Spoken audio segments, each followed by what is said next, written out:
Vamos a continuar con nuestra próxima conferencia. Invitamos a la doctora Flora Abinader a pasar al escenario, que nos hablará sobre el impacto de la microbiota y la interacción con sus diferentes ejes. Gracias, mi queridísimo. Buenos días. ¿Ya? Están tratando de ver si me ponen este micrófono, pero un segundito y si no comenzamos acá. ¿Ya? Ahí.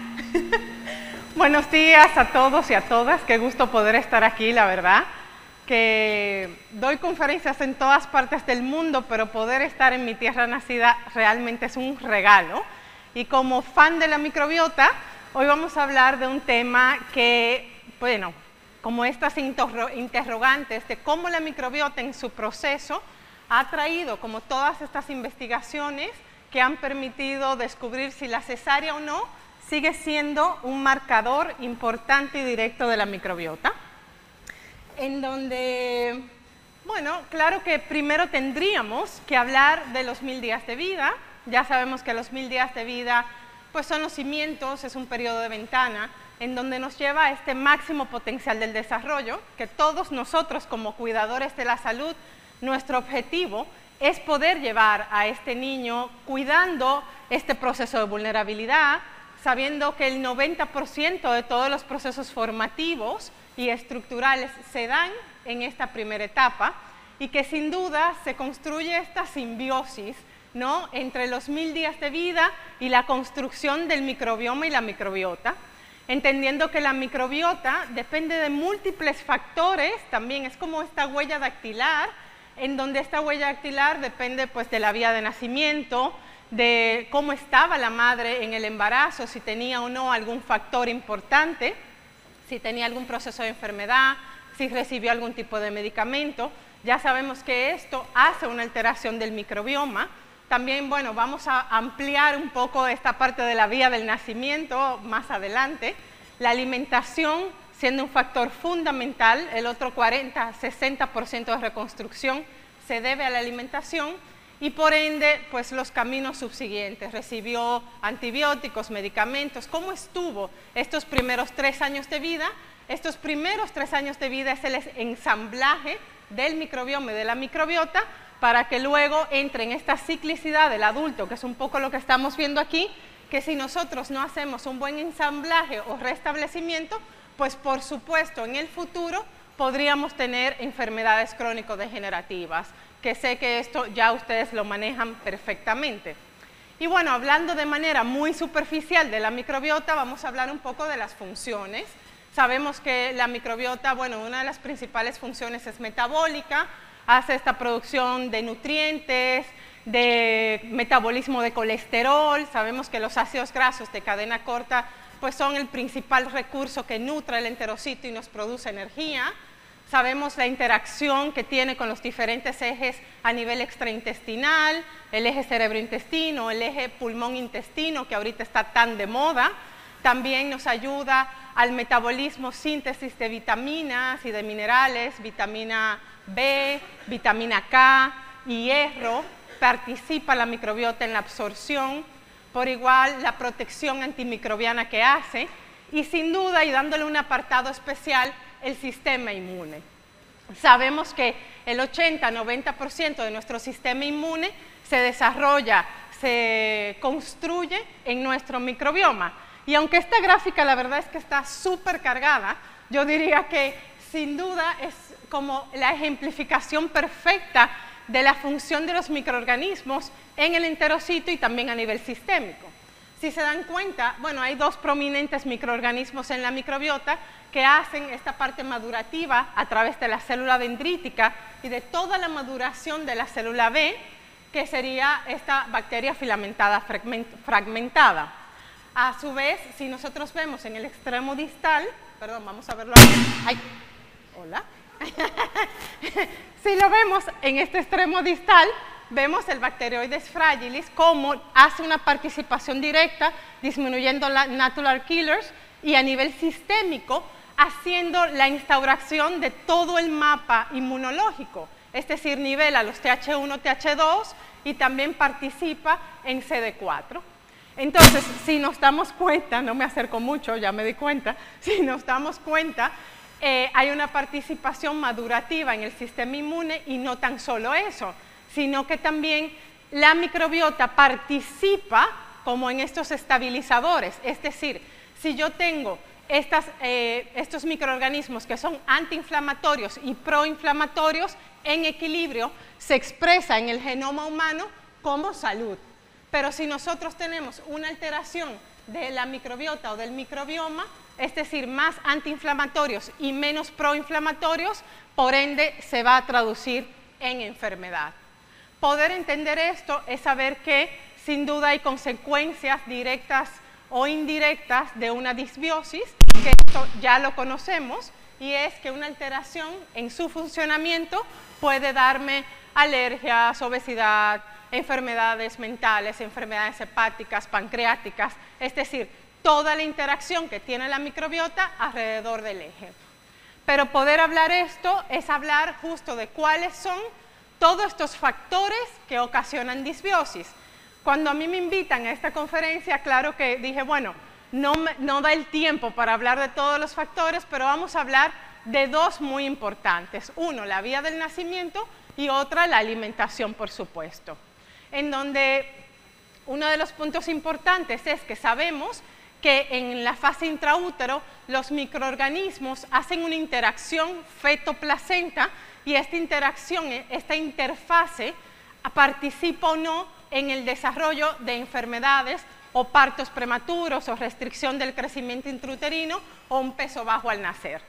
Entender esto es saber que, claro, que los microorganismos hacen una participación directa en intraútero para potencializar o para desarrollar disbiosis. Entender también que, un poco lo que platica este artículo es que dependiendo de el primer, segundo o tercer trimestre, los microorganismos van a ir cambiando dependiendo del entorno ambiental que esté atravesando esta madre y este bebé. Y que tenemos que identificar desde una gingivitis que puede desarrollar esta posibilidad de partos prematuros, peso bajo al nacer, para poder hacer una intervención adecuada. Otro punto fundamental, pues obviamente sería pues, la vía de nacimiento.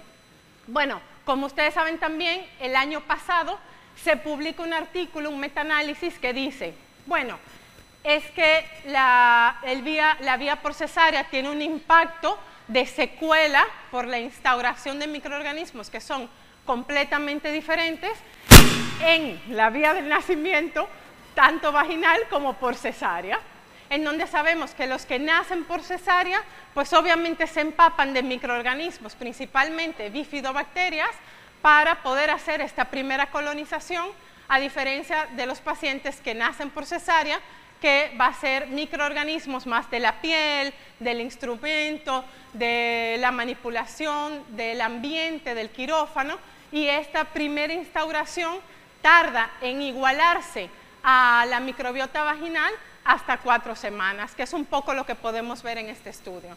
Si se dan cuenta, este estudio se hizo con 153 niños, fue un estudio aleatorizado, doble ciego controlado, en donde se dividió en 3 grupos, pero ahorita vamos a ver este primer resultado, que lo que se dieron cuenta es que sí, que la colonización por bifidobacterias en niños que nacen por parto vaginal, pues tienen una instauración en la materia fecal adecuada desde los 3 a 5 días de vida y se mantiene, es sostenida, pues bueno, en toda la construcción del microbioma. A diferencia de los niños que nacen por cesárea, que si se dan cuenta acá, la instauración es mucho más lenta y hasta las 4 semanas es que estos niños comienzan a igualarse en comparación con los niños que nacieron por parto vaginal. Esto es algo súper importante porque esta primera instauración, como bien compartimos, el 30% de instauración del microbioma se debe a la vía de nacimiento, el otro 30% por la alimentación, que vamos a hablar más adelante, y el otro 40% por todos los factores epigenéticos y ambientales que necesitamos seguir modulando. Y entonces, claro, cuando vemos esto, no tan solo la cesárea es un factor de riesgo, sino que la mamá recibe antibióticos antes preventivamente antes de la cesárea o antes del pinzamiento del cordón, que es un poco lo que vemos en este artículo, en donde, claro, tenemos un impacto directo doble, uno, por la vía de nacimiento, que fue por cesárea, y dos, por el uso de antibióticos.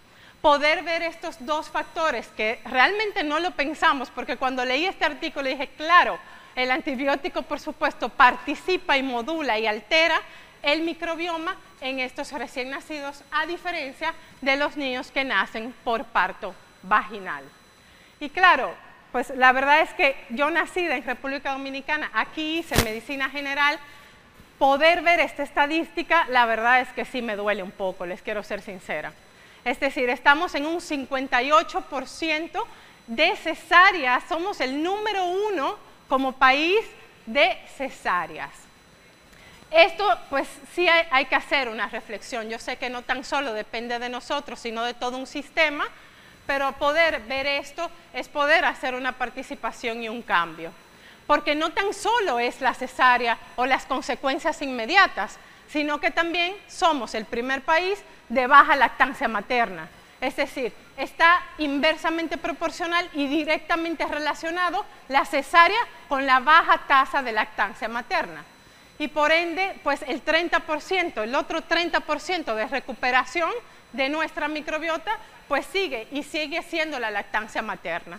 Y aquí de verdad es responsabilidad de todos poder fomentar y dar lactancia materna.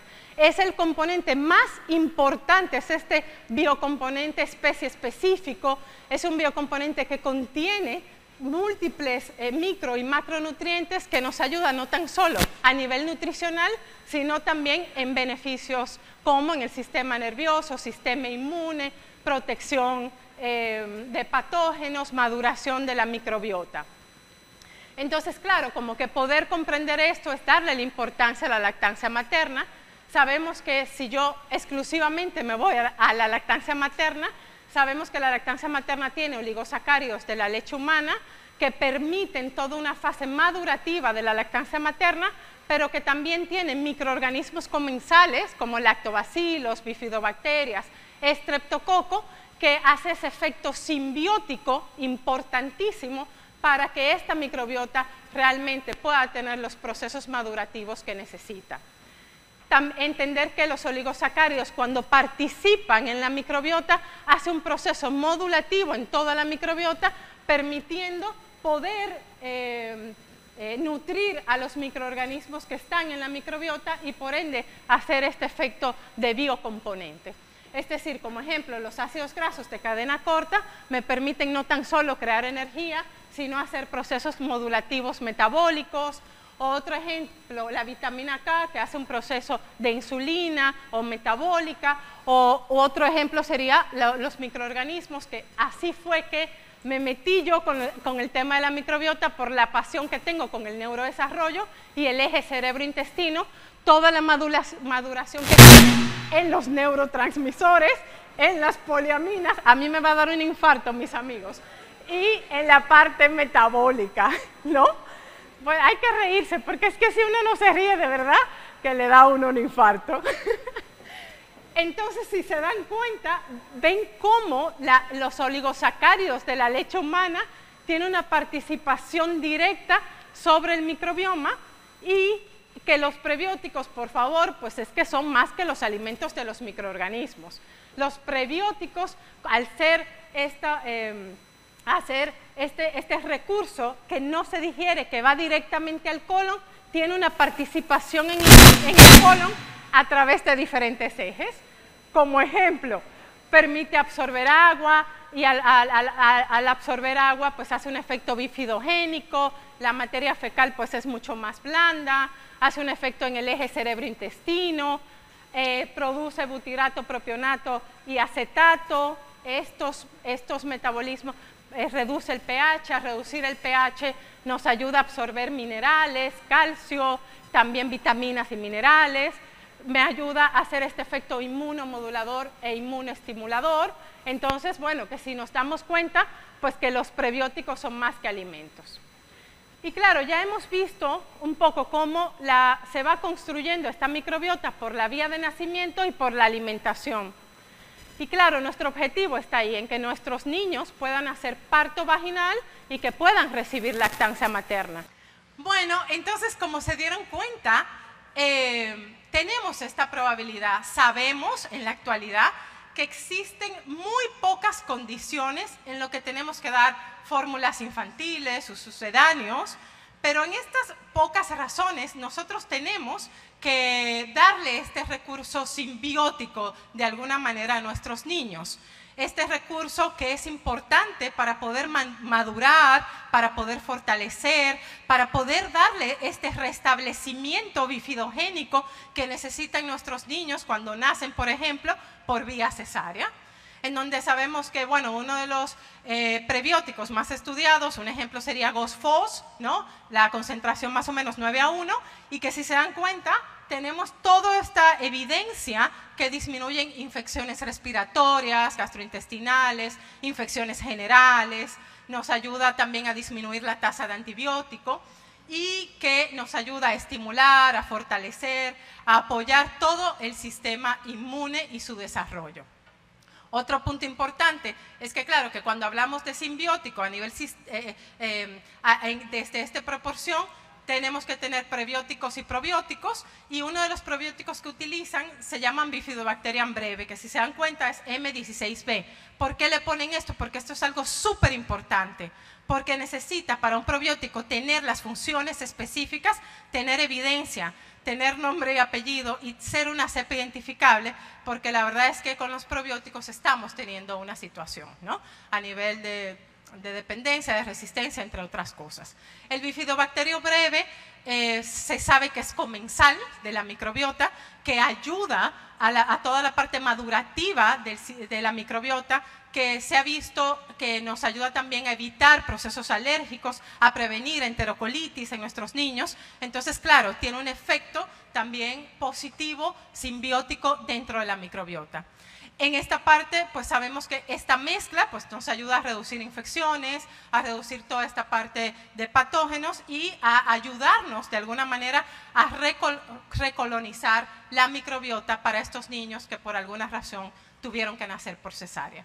Si nos damos cuenta, en este artículo fue 153 niños, el artículo que vimos anteriormente, se dividen en 3 grupos y a uno de los grupos le dan esta fórmula que tenía simbióticos, ¿no? Preprobióticos, y vigilan cómo estaba el conteo de bifidobacterias a los 5 días, a las 2 semanas y a las 4 semanas. Y lo que se dan cuenta es que los niños que recibieron esta suplementación pudieron alcanzar a las 2 semanas estas concentraciones bifidogénicas que son tan importantes para la restauración de estos primeros 1000 días de vida. Entender esto es saber que la microbiota intestinal pues es este ecosistema variable que comprende múltiples funciones, que nosotros como cuidadores de la salud realmente no tenemos que enfocar en estos 1000 días de vida, porque estos 1000 días de vida son los cimientos para reconstruir, para restablecer, para darle toda esta oportunidad y para poder llevar a nuestros niños y niñas al máximo potencial del desarrollo. Entender esto es que, claro, que los 1000 días de vida, si se dan cuenta, pues se ha extendido un poco más. Ya se habla desde hace 2 o 3 años de los 2500 días de vida, 5000 días de vida, y esto hace la oportunidad de poder darle estos cimientos sólidos y restablecidos. Entender que la cesárea, así como el uso de antibióticos que se dan en la cesárea, es un factor determinante en la primera construcción del microbioma y la microbiota, que la leche materna pues es nuestro gold standard, que nosotros tenemos que disminuir nuestra prevalencia de cesárea y tenemos que fomentar la lactancia materna para poder reconstruir esa microbiota. Que la disbiosis, al no hacerlo, podemos fomentar enfermedades crónico-degenerativas en el futuro, y que los simbióticos, esta mezcla, nos ayuda como una alternativa para recuperar a estos niños que por alguna razón nacieron vía cesárea y no le pudieron dar lactancia materna, para poder fortalecer, cuidar también nuestro sistema inmune. Muchísimas gracias a todos y a todas.